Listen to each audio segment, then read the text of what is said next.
Good morning Jayamma village ముచ్చట్లు. ఎట్లున్నారు దోస్తులు? మంచిగా ఉన్నారులే. ఇక మా అమ్మ అయితే చేస్తానండి ఒక పని. అదేం పని అడుగుదాం. వెన్న అయితే తీస్తుంది మా అమ్మ. అదేంటిదమ్మా? ఇది మన బుడ్డాయిల కోసం రోజు పాలు తీసుకుంటాం కదా, బర్రె పాలు. అవును. ఇక అవి కాగబెట్టి అండ్ మీగడ తీసి తోడెత్తే 2-3 రోజులకు ఒకసారి మంచిగా ఆ పెరుగును మంచిగా గిల కొడితే ఇట్లా చల్ల వేసుకుంటే గిల కొడితే ఇట్లా వస్తుంది. స్వచ్ఛమైన పాలు అయితేనే ఇట్లా వస్తుంది. అంతేనా? చాలా మంచి. ఇప్పుడు ఇది మొత్తం వెన్ననే కదా అమ్మా? ఆ వెన్న ఇది.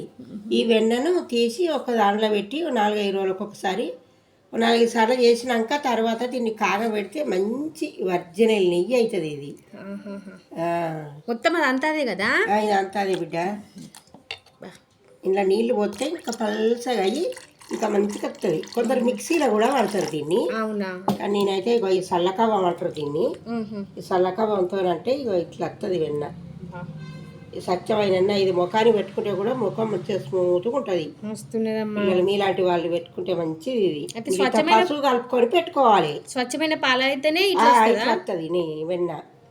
ఇక లేకుంటే వెన్న రాదు. తప్పు అయిన పాలు ఆయన మంచి పాలు పోస్తాడు.